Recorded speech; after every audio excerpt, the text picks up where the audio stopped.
Nós estamos no capítulo 32.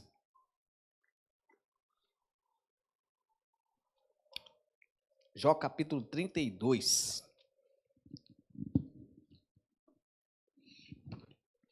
Quem aqui ama orar? Opa, eu vi baixinho aí. Quem aqui ama orar, gente? Por que eu não vejo você na segunda, 6 da manhã e nem à noite aqui, 7h30, hein? Olha. Irmão, vem participar das reuniões de oração. Casa de oração tem sido uma bênção. Às vezes eu não consigo vir como essa segunda. Queria tanto vir, mas eu estava aqui 6 da manhã orando por vocês. Foi uma bênção também, amém? Mas faça um esforço, venha estar aqui orando com a gente. Às vezes você não consegue vir 6 horas, né? Vem 7h30 da noite. Amém? Mas não deixe de vir. Jó capítulo 32. Estamos chegando aí quase na reta final de Jó. Está faltando pouquinho aqui para terminar o livro de Jó. E a coisa está ficando cada vez melhor. Então vamos lá? Todo mundo achou aí? Então vamos lá. Jó capítulo 32 diz assim a palavra do Senhor. Cessaram aqueles 3 homens de responder a Jó, no tocante ao se ter ele por justo aos seus próprios olhos. Então se acendeu a ira de Eliú, filho de Baraquel, o Buzita, da família de Rão. Acendeu-se a sua ira contra Jó, porque este pretendia ser mais justo do que Deus. Também a sua ira se acendeu contra os 3 amigos, porque o mesmo, não achando eles o que responder, condenava a Jó. Eliú, porém, esperara para falar a Jó, pois era de mais idade do que eles, de menos idade do que eles, perdão. Vendo Eliú que já não havia respostas na boca daqueles 3 homens, a sua ira se acendeu. Disse Eliú, filho de Baraquel, o Buzita: eu sou de menos idade, e vós sois idosos. Arrecei-me em ti de vos declarar a minha opinião. Dizia eu: falem os dias e a multidão dos anos ensine a sabedoria. Na verdade, há um espírito no homem, e o sopro do Todo-Poderoso o faz sábio. Os de mais idade não é que são sábios, nem os velhos o que entendem o que é reto. Pelo que digo, dai-me ouvidos e também eu declararei a minha opinião. E eis que aguardei as vossas palavras e dei ouvidos às vossas considerações, enquanto, quem sabe, buscáveis o que dizer. Atentando, pois, para vós outros, eis que nenhum de vós houve quem refutasse a Jó, nem que respondesse às suas razões. Não vos desculpeis, pois, dizendo: achamos a sabedoria nele. Deus pode vencê-lo e não o homem. Ora, ele não me dirigiu palavra alguma, nem eu lhe retorquirei com as vossas palavras. Jó, os 3 estão pasmados, já não respondem, falta-lhe as palavras. Acaso devo esperar, pois não falam, estão parados e nada mais respondem. Também eu concorrerei com as minhas respostas, declararei a minha opinião, porque tenho muito que falar, e o meu espírito me constrange. Eis que dentro de mim sou como um vinho sem respiradouro, como odres novos, preste a arrebentar-se. Permite-me, pois, que eu fale, para desafogar-me. Abrirei os lábios e responderei. Não farei acepção de pessoas, nem usarei de lisonjas com o homem, porque não sei lisonjear Em caso contrário, em breve me levaria o meu Criador. Vamos orar ao Senhor? Pai, nós damos graças ao Senhor pela tua palavra, Pai. Ela é viva, Pai, ela é eficaz, ela é capaz, Senhor, de tocar os nossos corações. Ela é capaz, Senhor, de despertar-nos, Pai, para a realidade da tua vontade.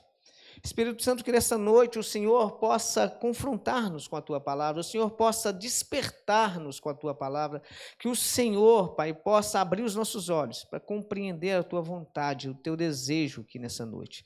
Pai, revela os nossos corações, Senhor, através da tua palavra, que tudo, Senhor, possa estar exposto ao Senhor e que nossas motivações, nossos desejos, as razões pelas quais, Senhor, nós estamos aqui ou que nós chegamos diante do Senhor, possa ser revelado de acordo com a tua palavra, em nome de Jesus. Amém, irmãos?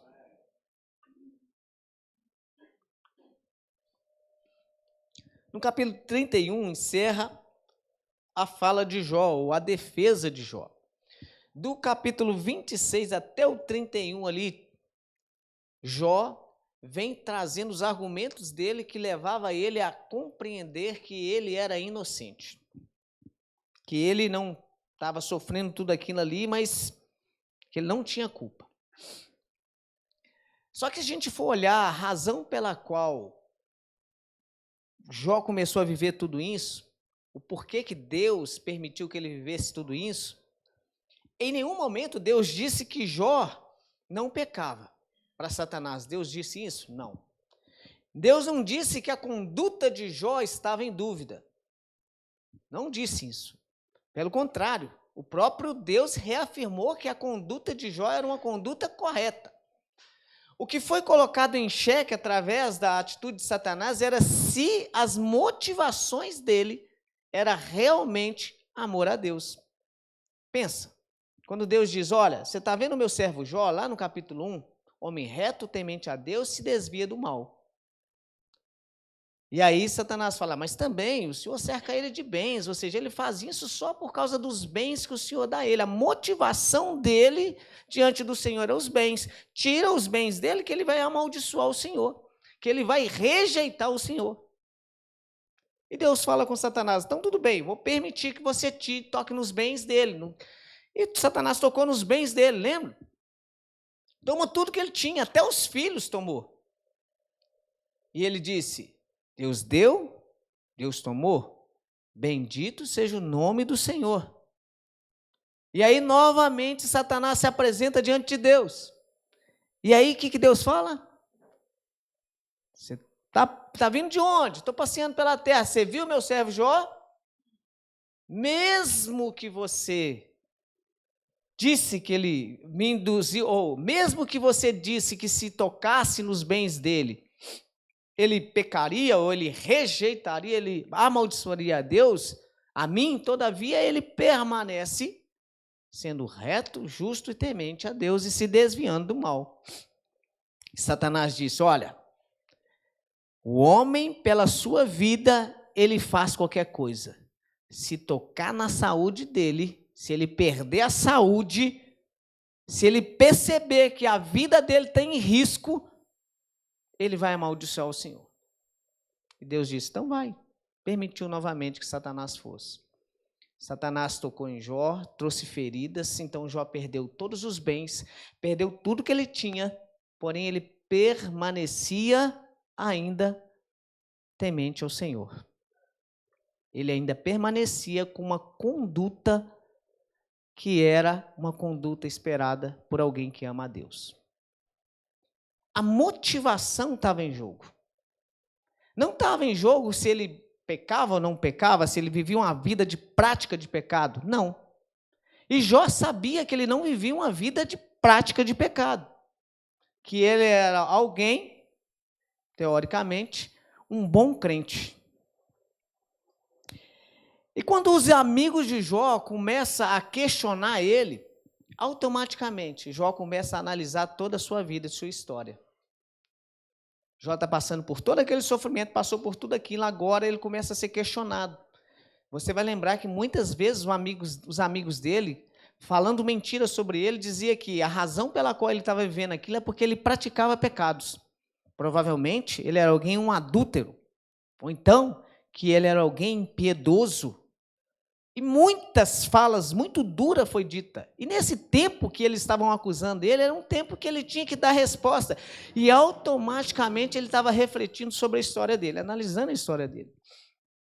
O sofrimento faz isso com a gente.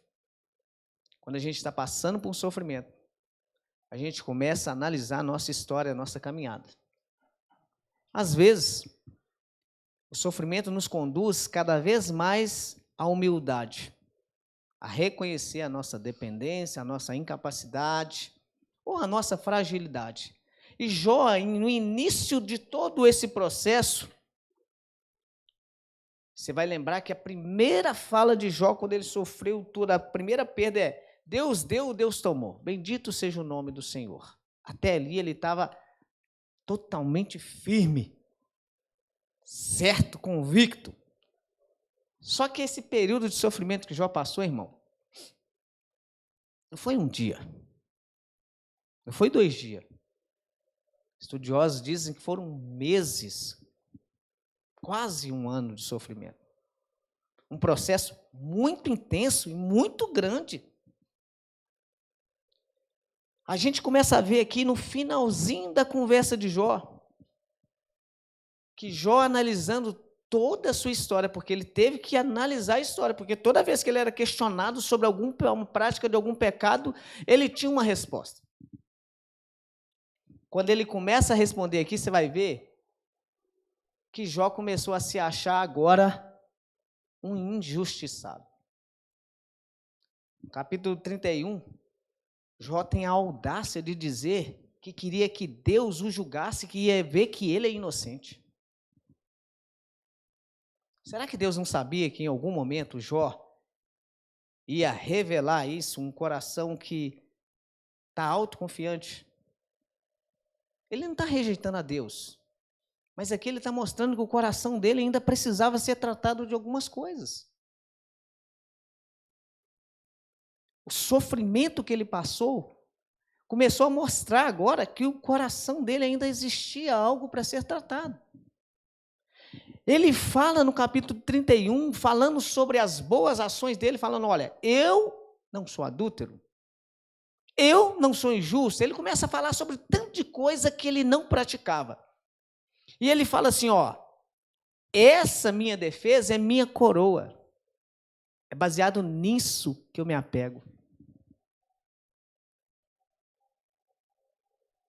É possível um homem ser justo por si só?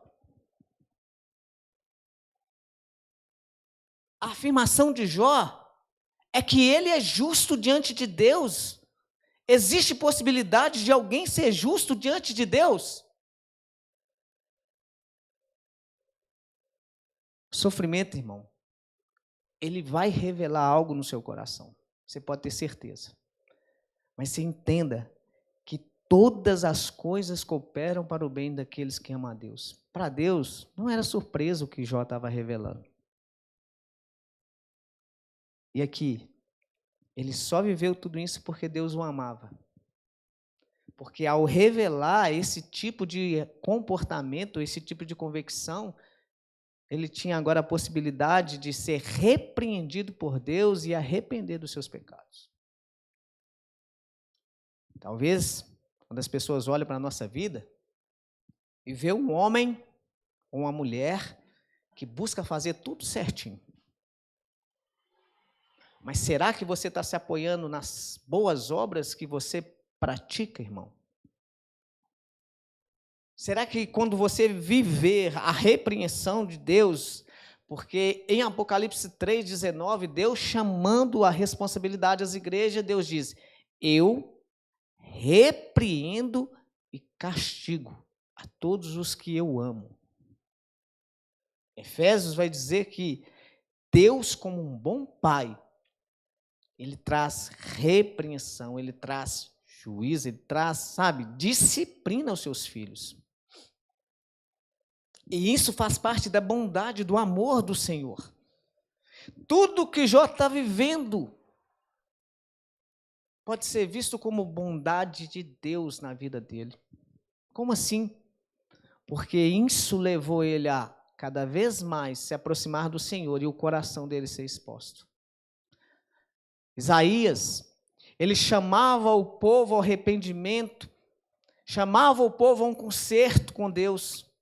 Só que quando ele se viu diante de Deus, o que ele percebeu? O quanto que ele era impuro aos olhos do Senhor. O sofrimento, ele vai nos espremer. O sofrimento vai trazer, vai revelar de nós coisas que talvez nunca a gente veria. Porque olhando a história de Jó, se Jó não passasse pelo que passou, talvez nunca ninguém imaginaria que ele se baseava, sua confiança estava nas suas próprias obras. Que a justiça dele não estava mais apoiada no Senhor, mas em si mesmo. Ao ponto de dizer que queria que Deus o julgasse.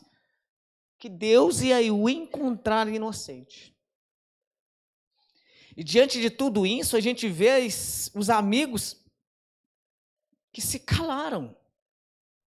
Se calaram porque as ações dele com Jó, quando não tinham resposta, era exatamente criar mentiras. Em situações em que a gente não compreende, que a gente precisa ficar calado. Porque a resposta só pertence ao Senhor. E diante de toda essa história, irmãos, talvez não teria um quarto personagem. A gente vai ver que vai entrar um novo personagem nessa história, mas vai entrar um novo personagem.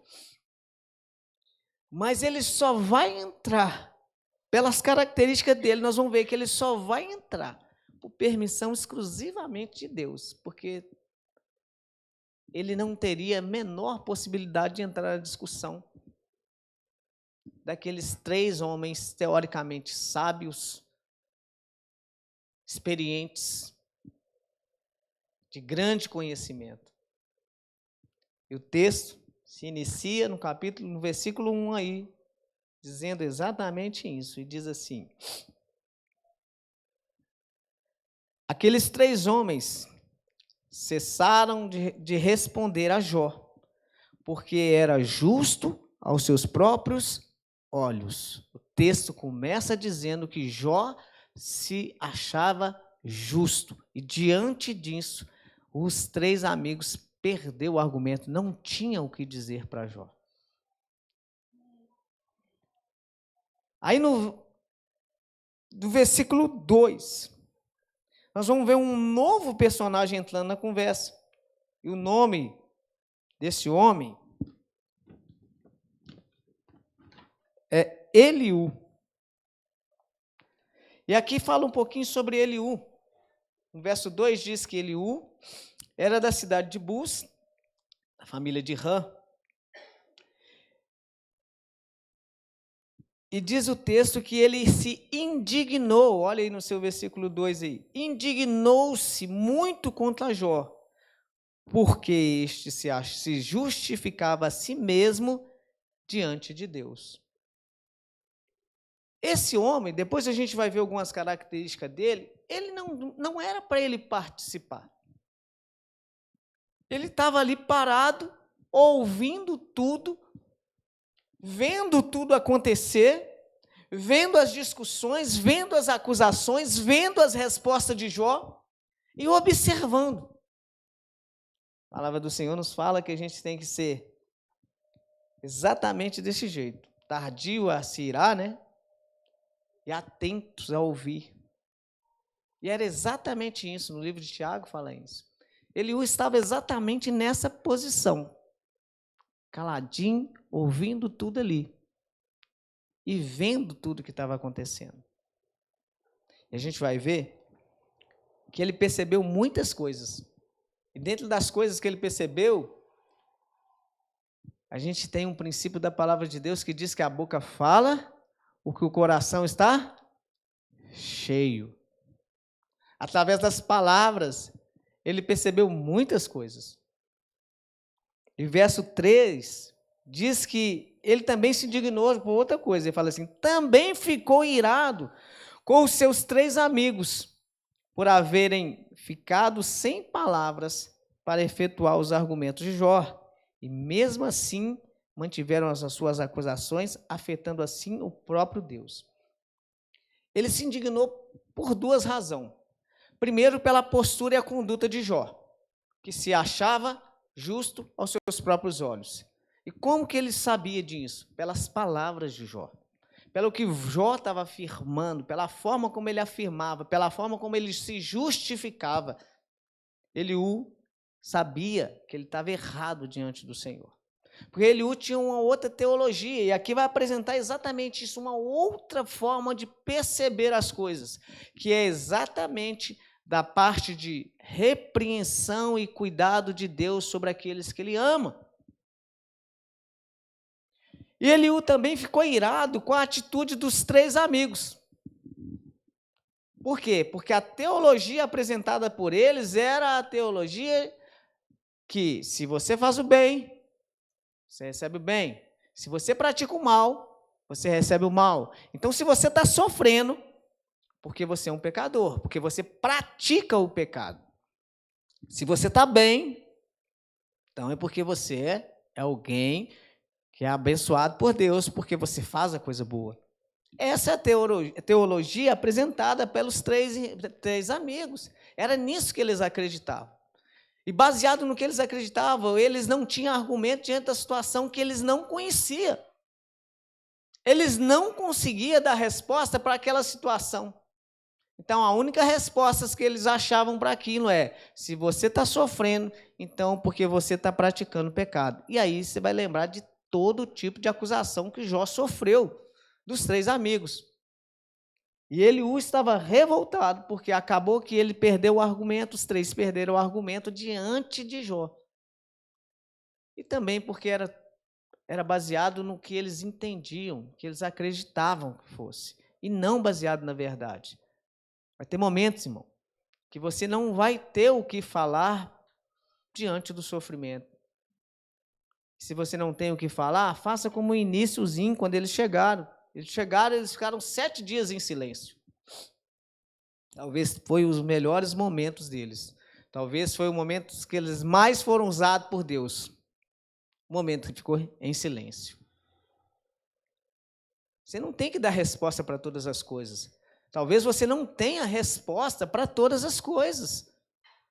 E diante do sofrimento, às vezes nós, como cristãos, achamos que temos que dar resposta para tudo. E não temos a resposta. Nós não sabemos por qual motivo, às vezes, Deus está permitindo o sofrimento sobre a vida daquela pessoa. Nós podemos apresentar a palavra do Senhor. O que a palavra do Senhor diz? A palavra do Senhor diz que o Senhor é soberano. E Jó sabia em muito tempo, em muitos momentos, Jó falou sobre isso. Que Deus tem controle de todas as coisas. Então me responde uma coisa, você crê que Deus é soberano?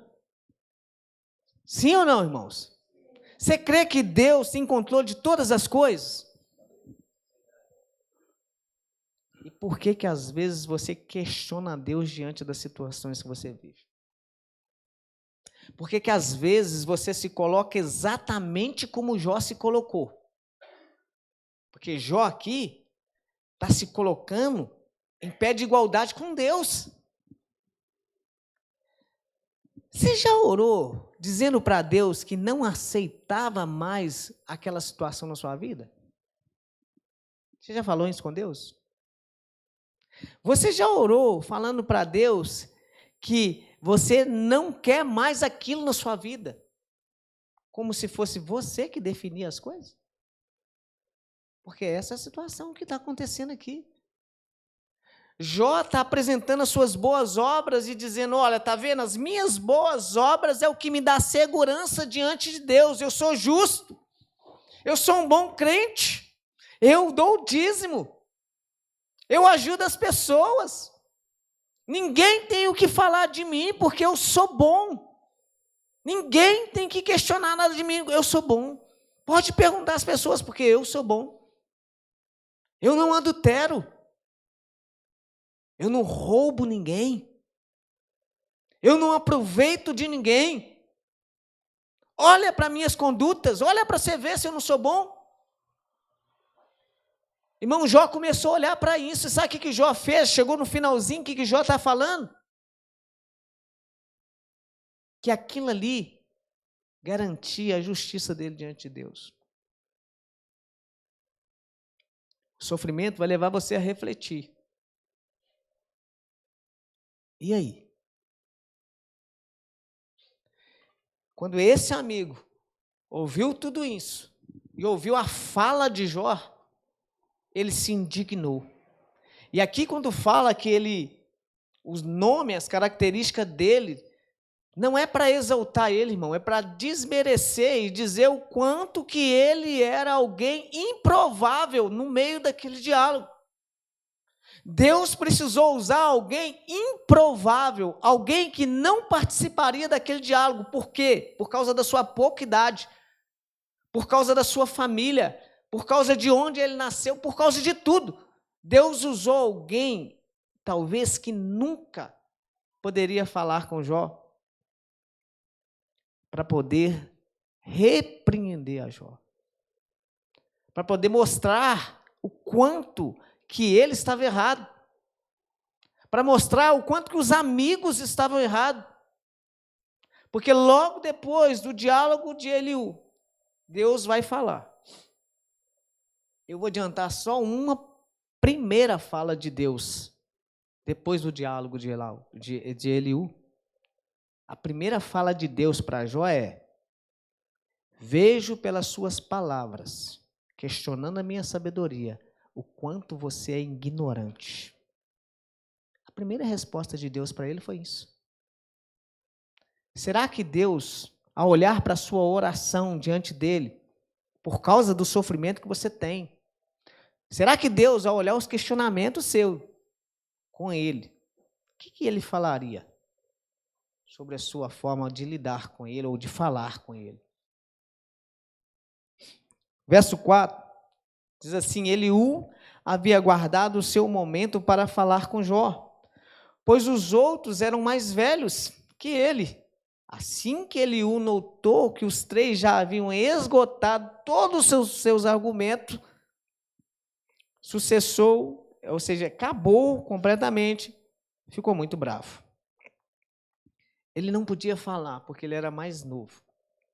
Você lembra que lá nos lamentos de Jó, Jó dizia assim: eu lembro quando eu chegava na cidade, onde os mais velhos, ou seja, os mais respeitados, eles saíam, ou eles se curvavam diante de Jó, ou seja, eles reconheciam a autoridade, o respeito de Jó, os mais velhos.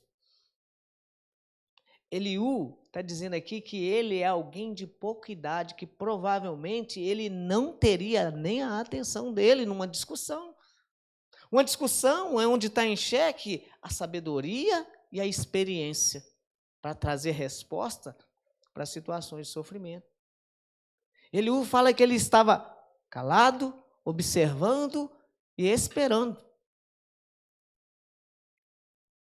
Esperando que pudesse haver ali realmente alguém que pudesse falar, para que ele não precisasse falar. E no 6 dizia: então Eliú, filho de Baraquel, o Buzita, tomou a palavra e declarou: eu sou jovem, e vós idosos. Até agora senti receio e temor de expressar a minha opinião. Ou seja, até agora eu entendi que eu não poderia falar e eu me considero aquele que não deveria nem falar. Mas diante do que eu estou vendo, eu sou tomado, obrigado a falar. Esse é o problema, irmão. Às vezes, quando estão passando por sofrimento, Deus fala conosco, mas Deus não fala da resposta que a gente quer, e nem da forma que a gente quer. E nem trazendo o assunto que nos agrada. Porque Deus, muitas das vezes, usa o improvável para talvez não te dar resposta, mas te repreender ainda mais pela sua conduta. Pela forma como você está se portando diante das situações. Porque Jó está se portando baseado nas suas obras. Talvez seja exatamente isso que você está fazendo quando você começa a questionar a Deus sobre os problemas que você está vivendo e sobre a situação que você está vivendo. Se Deus é o meu e o seu Senhor, qual é a nossa condição para chegar diante de Deus e exigir alguma coisa, irmão? Se você entendesse o que é a salvação e o perdão de Deus, aquilo que Deus te deu, se você compreendesse isso, você ia olhar para as lutas e adversidades de uma forma diferente. Não vou dizer que você não vai sofrer, que você não vai sentir.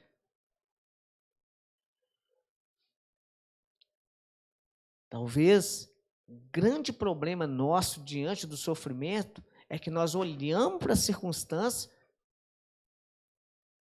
nos achamos bom demais. E a revolta de Eliú é exatamente por causa disso.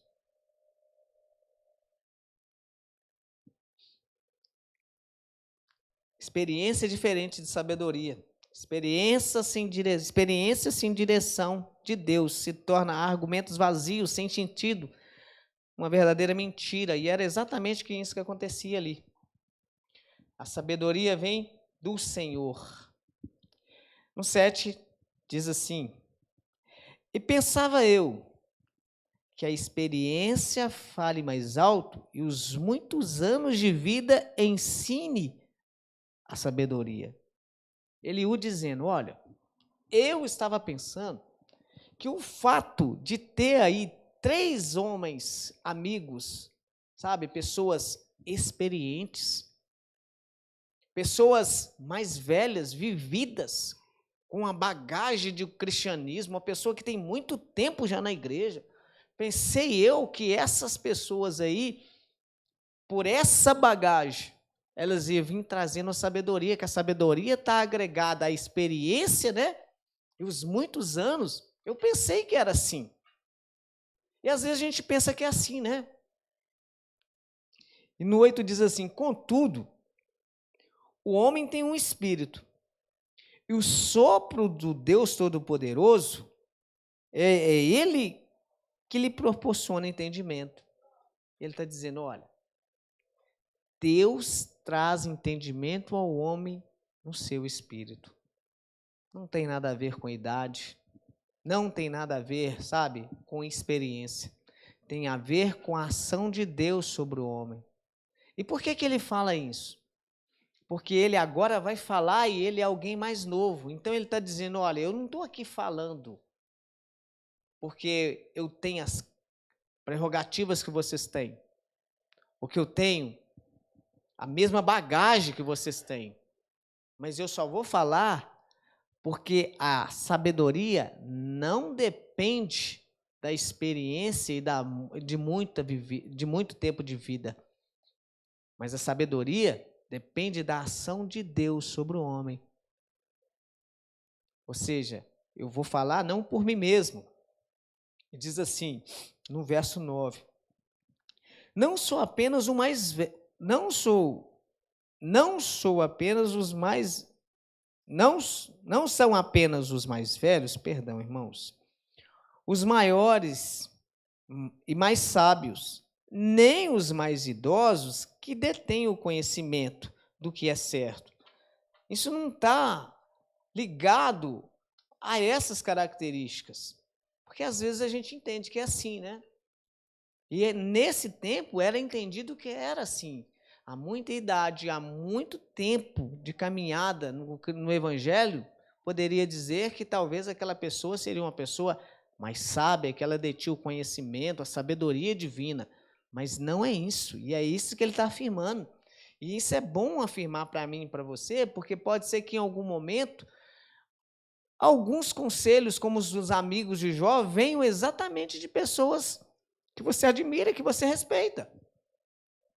E que você entende que tem muita experiência. Basei todas as coisas na palavra do Senhor para que você não caia no engano, viu, meu irmão? No verso diz assim: sendo assim, peço licença para exclamar. Ouve com atenção, pois eu vou lhe dizer o que sei. Ou seja, depois de tudo isso, Eliú está dizendo, se a sabedoria não está ligada a muito tempo de caminhada, se a sabedoria não está ligada a nada disso, e agora eu estou deixando bem claro isso, agora eu quero falar. Mas ele não está falando ali com a motivação de achar o que é certo e o que é errado. Mas ele está falando ali com a motivação de revelar o que ele entende que é a vontade de Deus. Cuidado quando a gente passar por sofrimento. Cuidado quando você estiver vivendo uma situação de sofrimento. Cuidado para você não ser levado pelos seus sentimentos. Cuidado para você não ser enganado nos seus pensamentos.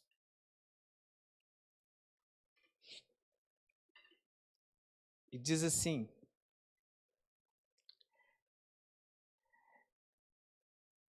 terminou o 10, né? Esperei com respeito enquanto discursava. Escutei com atenção todas as vossas considerações e vi vossos esforços em achar as melhores palavras. Eu vos prestava atenção, toda a minha atenção, mas nenhum de vós foi capaz de convencer a Jó, nem ao menos de responder adequadamente aos seus questionamentos. E aí ele traz uma repreensão sobre os amigos de Jó. Porque pelas falas dele, por tudo aquilo que a forma como ele comportou, ou seja, a forma como ele estava falando. E você vai lembrar das acusações e das duras palavras de acusações que os amigos estavam levantando sobre Jó. Baseado no que eles entendiam, que eles acreditavam fielmente que o sofrimento dele era por causa de uma vida de prática de pecado. E aí eles começavam a achar muitas razões ou muitas formas de práticas de pecados para enquadrar a vida de Jó e para enquadrar aquela situação. E Eliú, em todo esse momento, irmão, ele está calado, ouvindo. Ele está como eu e você está aqui. Calado, ouvindo tudo isso. E começando a prestar muita atenção. Espero que você esteja prestando muita atenção. Porque Deus estava mostrando coisas para ele que eles, no calor da emoção, não tinham visto. Que eles, no calor da emoção, não conseguiram ver. E no verso 13 diz assim: portanto, não alegueis, encontramos sabedoria, que Deus o confronte e o refute de agora em diante, não o esforço humano.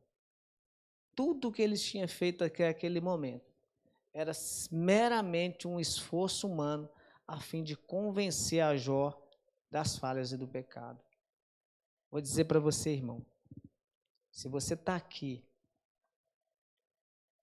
e se você não conseguir compreender a voz de Deus, se você não conseguir ouvir a voz de Deus aqui, todo esforço humano, pode pôr aqui quem for para falar, não vai resultar em resultado nenhum na sua vida.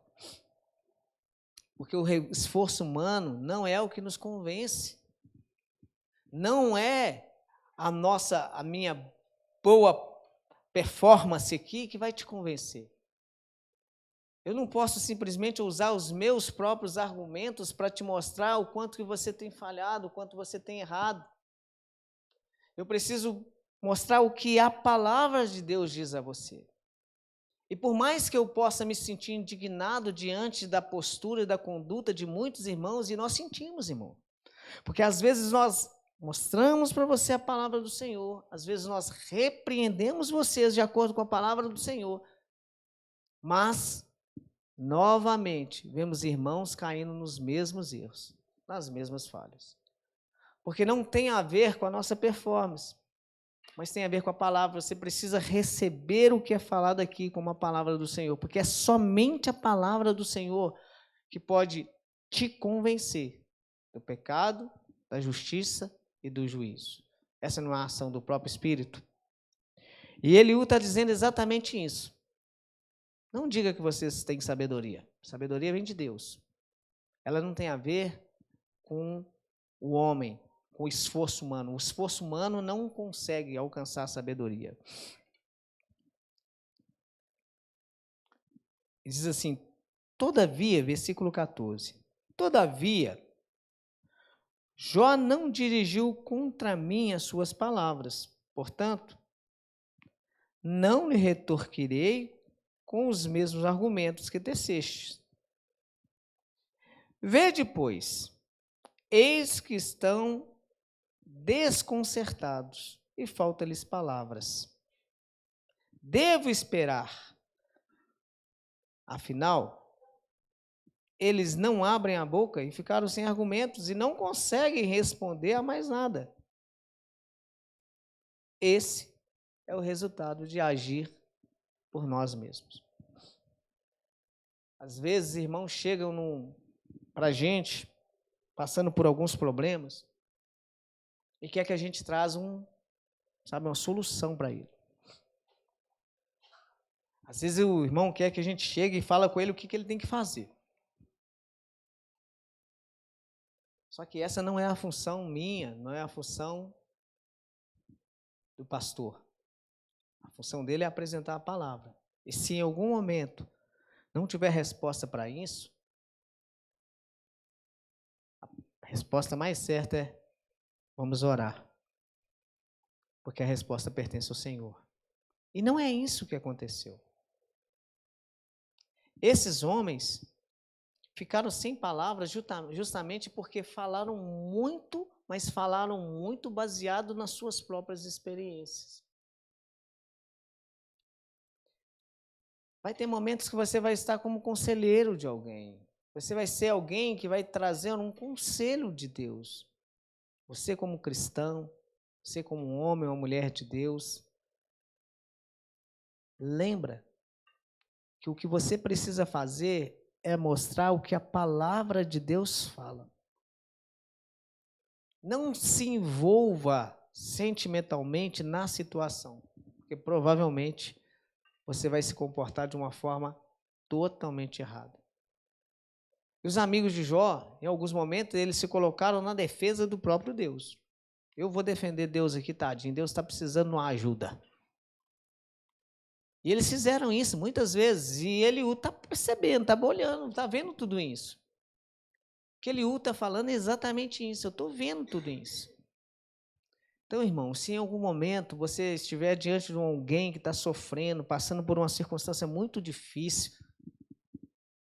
ou você traz a palavra do Senhor como um conselho e como resposta, ou então você vai orar. Ou a sua palavra vai dizer, o seu conselho vai dizer, vamos orar. Mas não envolva sentimentalmente nisso, porque às vezes isso cria um problema sério. A gente conhece que muitas vezes cristãos se colocaram dando conselhos baseados em suas próprias experiências ou seu próprio sentimento. E foi trágico para famílias, foi trágico para casamentos, foi trágico para muitas coisas, porque foi baseado em experiência. Irmãos que trazem conselhos baseados em desejos que ele tinha, vontade que ele tinha, mas não tinha coragem. Separe do seu marido, larga esse homem. Irmão, ainda que você entenda que a situação é difícil, o que a palavra de Deus fala sobre isso? Porque o que importa não é o que eu penso, o que você pensa. Não importa, não é o que eu sinto, o que você sente. E os amigos de Jó, muitas vezes, se comportaram exatamente dessa forma, baseando no que ele pensava e no que eles achavam. E o que Eliú está dizendo aqui é exatamente isso. Vocês se comportaram assim. E agora vocês estão sem palavras, sem argumento, em silêncio, diante de algo que é errado, incapaz de denunciar o pecado. Porque o homem fala que é justo diante de Deus e você não tem mais argumento para falar nada com ele. Porque tudo que você falou foi baseado no que você pensa, no que você acha. 17 diz assim, e ele ainda falou olha, eu não falei nada com ele, porque ele não dirigiu a palavra para mim. E como eu sou mais novo, eu não tenho as prerrogativas, eu não podia entrar na conversa de vocês. Basicamente isso. E no 17 diz assim, assim também eu darei a minha opinião. Também vou expressar as minhas considerações e tudo o que eu sei sobre este assunto. Agora, diante dessa situação, agora eu vou falar. Pois não me faltou palavras, e dentro de mim o Espírito de Deus é que me impulsiona. Eu não estou aqui para falar o que eu penso. E tudo que vocês viveu, eu tinha palavras, eu tinha resposta para vocês. Todos os questionamentos de Jó, eu tinha respostas. Mas eu fiquei calado. Mas agora eu vou falar, e o que vai me impulsionar a falar não é o meu sentimento, não é aquilo que eu penso, que eu acho, mas é o que o Espírito de Deus me direciona a falar. Veja que, diante de toda essa discussão, é a primeira vez que a gente ouve alguém dizer exatamente isso. Que aquilo que ele está falando é porque o Espírito de Deus está direcionando ele a falar. Verso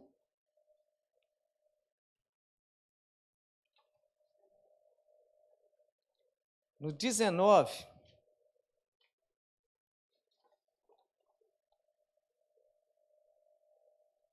do 19 até o 21, nós vamos estar encerrando esse capítulo, quando ele vai começar a falar. E aí Deus vai levantar um varão depois aqui para poder pregar o que ele vai falar. E desse capítulo, irmão, até o 37, você vai ver Eliú falando. Eliú chamando a atenção de Jó. E Eliú usa, irmãos, as próprias palavras de Jó. Ele repete as palavras dele, para que ele pudesse conseguir enxergar o quanto que ele tem sido arrogante, prepotente, o quanto que ele tem agido mal diante da circunstância que ele está vivendo.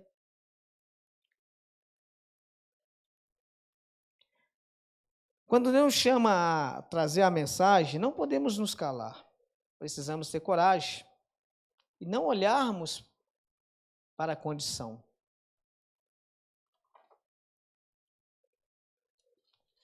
No verso 19, ele diz assim: eis que dentro de mim sou como um vinho sem respiradouro, ou como odres novo, preste a arrebentar-se.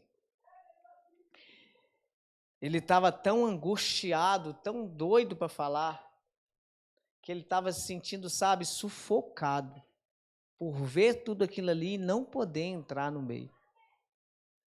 Quem já se sentiu assim, ao ver alguém ali, você ter a resposta para ela, mas você não poder entrar no meio daquela conversa, porque não é o momento, não é a hora, porque não foi dirigido para você a palavra, porque não foi você que foi questionado. Você já se viu numa situação assim?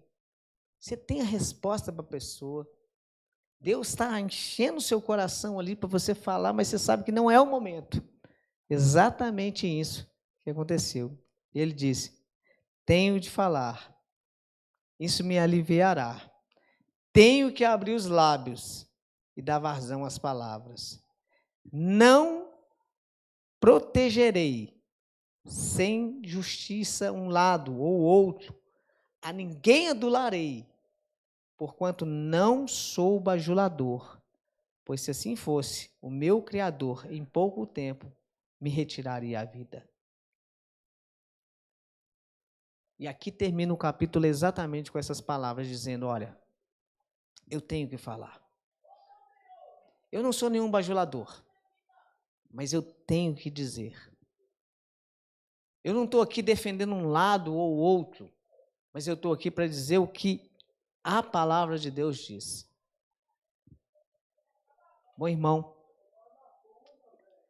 se a gente for olhar a história de Jó, Jó foi alguém que passou por muito sofrimento. E o sofrimento aparentemente injusto. Só que a palavra do Senhor diz que todas as coisas cooperam para o bem daqueles que amam a Deus. Jó amava o Senhor, mas ainda havia no coração de Jó algo para ser tratado. Talvez você está aqui, você está passando por algumas situações que você não tem controle. Coisas que talvez ao você analisar, você vai se achar até mesmo injustiçado. Talvez você vai ter muitos argumentos. Mas olha, a palavra do Senhor diz que Deus, Ele repreende e Ele castiga aqueles que Ele ama. Deus diz que aquele que está sem correção é porque não é filho, é bastardo, porque Ele corrige os filhos a quem ama. Satanás pensava que, ao colocar Jó em todo esse sofrimento, ele ia destruir Jó, que Jó provavelmente ia se rebelar contra Deus. Mas Deus sabia que ao passar por todo esse sofrimento, Jó, na verdade, ia reconhecer que ainda precisava ser transformado por Deus. Apesar de toda a sua conduta, sua postura, ainda necessitava de ser transformado por Deus. Porque ao se colocar diante do sofrimento, ele se aproximaria ainda mais de Deus. E quando nós nos aproximamos do Senhor, irmão, a primeira coisa que nós vemos é o quanto ainda temos que mudar. Um dia, eu e você estaremos junto com Ele. Só que precisamos ser transformados. E deixa eu te falar uma coisa. Alguém precisa mudar. E Ele não muda. Quem precisa ser transformado é nós. E a forma como Deus usa para nos transformar aqui nessa terra, na nossa conduta, na nossa postura, nas nossas motivações, é exatamente o sofrimento. É a ferramenta que Deus usa para que possamos ser transformados segundo a glória e a graça do Senhor. Hoje é dia de ceia. Eu não sei qual que tem sido a sua vida, a sua história, eu não sei como é que você tem encaminhado e como que você tem lidado diante do sofrimento. Mas a ceia diz respeito à aliança que nós temos com Deus. Deus fez uma aliança comigo e com você. E Deus não mente. Deus não muda. Deus é fiel. Nessa noite eu queria que você lembrasse disso. Queria que você ficasse de pé e nós vamos fazer uma oração ao Senhor.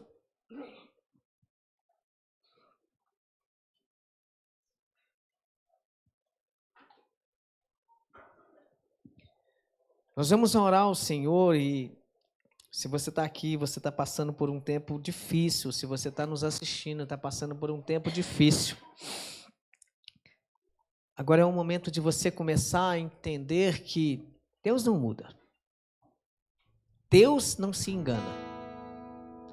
Não espere ouvir do Senhor o que Jó vai ouvir. Porque a primeira fala de Deus com Jó é: vejo pelas suas palavras o quanto que você é ignorante por questionar a minha sabedoria. Como eu falei no meio da pregação, será que se Deus ouvisse ou se Deus respondesse às suas orações, será que Deus ia te dar essa resposta? Será que Deus ia dizer: por que você questiona a minha sabedoria? Por que você quer questionar ou se acha justo diante de mim? A nossa esperança e a nossa salvação está em Cristo Jesus.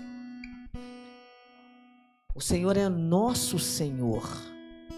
Parece que essa frase, essa palavra, ela hoje perde o sentido diante da mudança da sociedade, sabe? Mas a sociedade toda é para mudar. A gente não pode mudar. A gente tem uma aliança com Deus. A gente não pode esquecer quem é o Senhor. A gente não pode deixar que as coisas mudem e nós mudemos junto com o mundo. Precisamos lembrar da fidelidade do Senhor, da bondade do Senhor.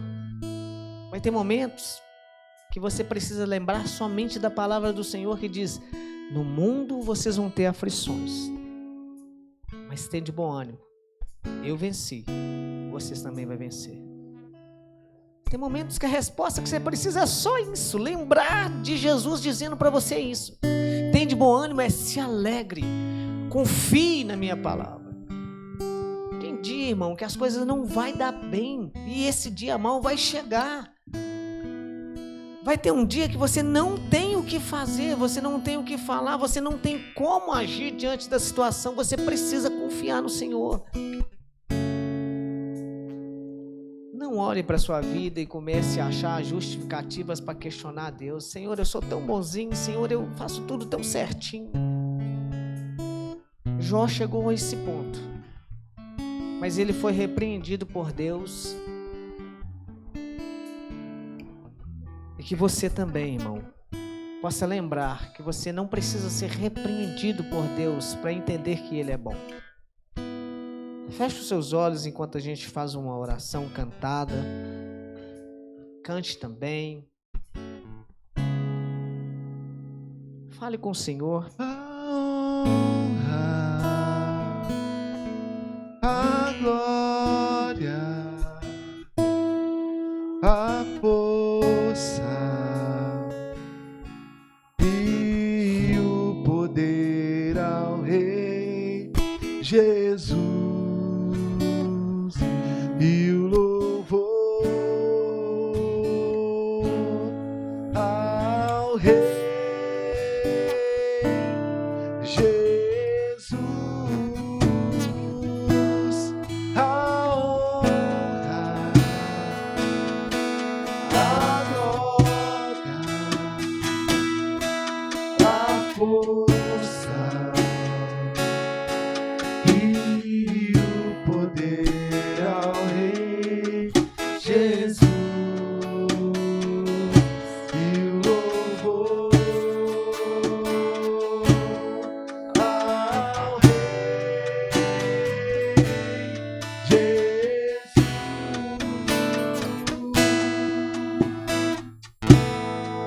Pai, nessa noite nós queremos apresentar o nosso coração ao Senhor, Pai.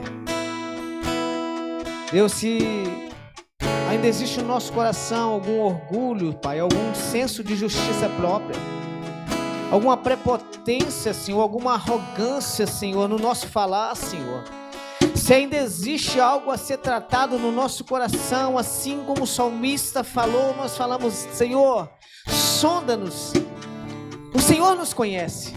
Vê, Senhor, se existe algo mal em nossos corações, Senhor. Vê, Senhor, se diante do sofrimento, o que nós estamos expondo, Senhor? Será que estamos expondo, Senhor, a nossa arrogância, a nossa insensatez, Pai? Será, Senhor, que nós estamos colocando em dúvida a sabedoria do Senhor? Será que diante do sofrimento nós estamos, Senhor, nos colocando em pé de igualdade, Senhor, ao nos murmurarmos, Pai, e dizer: Senhor, não é assim, é errado. Pai, o que tem acontecido conosco? O que tem sido exposto, Senhor? O que existe dentro de nós, Pai, que ainda não vemos? Pai, somos teus filhos, isso somos teus filhos, Pai. A correção, ela é justa e ela é boa. Se somos seus filhos, Pai, sim, vamos receber correção. E a tua palavra nos diz, Pai, que a correção, Senhor, a princípio não é boa, porque nós rejeitamos, Pai. Mas ela tem como propósito, Senhor, nos direcionar a Ti. Pai, a Tua palavra diz, Senhor, que a correção do Senhor tem como propósito tirar a arrogância sabedoria do coração do homem, a fim dele não ser precipitado, Senhor, no abismo. Muitas vezes o sofrimento, Pai, ele vem nos levar, Pai, à humildade, a reconhecer o quanto que precisamos do Senhor, para que o orgulho, Senhor, seja arrancado, para que possamos ser salvos, para que possamos receber a justificação do Senhor, Pai. Mas nós queremos, Pai, estar contigo na eternidade, Senhor. Nós sabemos que o tempo que passamos aqui, Pai, ele é insignificante diante da glória proposta pelo Senhor. Ajude-nos a ser fiéis ao Senhor em meio às circunstâncias desagradáveis, em meio às aflições, Senhor. Ajude-nos a ter bom ânimo, ó Deus. Se ainda, Senhor, existem pessoas aqui que não se entregaram completamente ao Senhor, se ainda, Senhor, o sofrimento tem mostrado que elas estão longe do Senhor, é o tempo do arrependimento, é agora, Deus. Traga arrependimento aos corações, Senhor. Ajude-nos a ser fiéis ao Senhor, Pai. Em nome de Jesus Cristo. Irmão, se você está aqui e diante das circunstâncias desagradáveis, a sua postura tem sido reprovada pelo Senhor, é momento de você se arrepender. Se você está aqui, você não tem esperança em Deus e por isso você age de uma forma errada, diante das circunstâncias que você não tem controle, é a hora de se entregar ao Senhor. Porque um dos motivos pelo qual Deus permite que nós passamos por circunstâncias de repreensão dele é para que a insensatez, o orgulho seja banido do nosso coração, para que a nossa alma não pereça. Deus quer levar você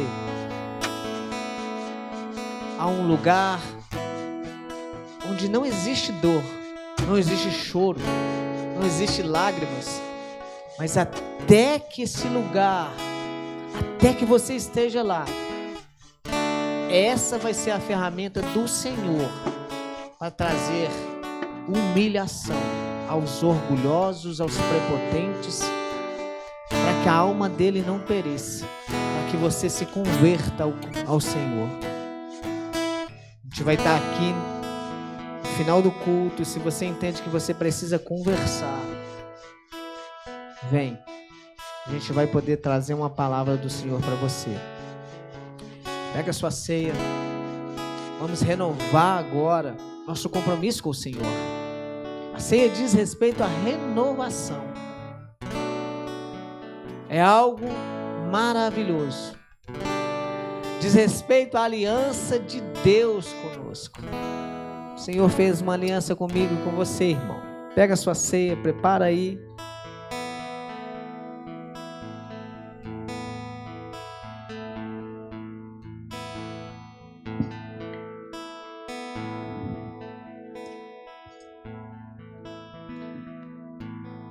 Isso é algo que é simbólico.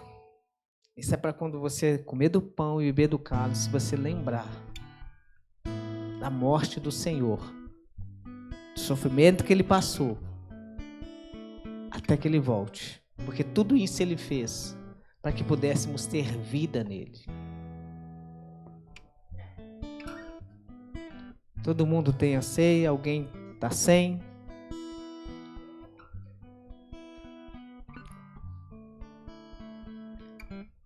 Diz a palavra do Senhor que na noite que Jesus foi traído, Ele tomou o pão. E Ele também tomou o cálice. E tendo dado graça, Ele disse: este é o meu corpo, que é partido, que é dividido por vós. Come do pão e bebe do cálice e glorifique ao Senhor.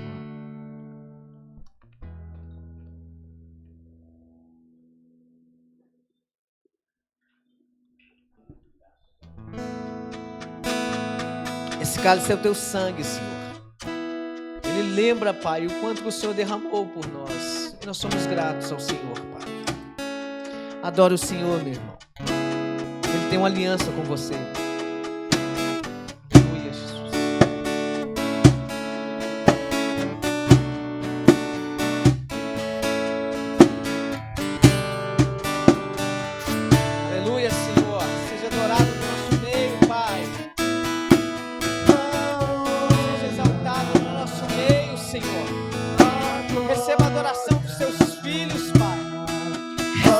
receba cada palavra de adoração, Pai, cada elogio ao Senhor, que é digno, que é merecedor, que é o único Senhor, Pai. Quebra os nossos corações, nos conduz a Ti, Senhor. Conduz a uma vida de devoção, de amor ao Senhor. Ensina-nos, Pai. Ensina-nos através do sofrimento, através da repreensão, Senhor, a verdadeiramente estarmos diante do Senhor com os corações limpos, com as nossas mãos limpas, Pai.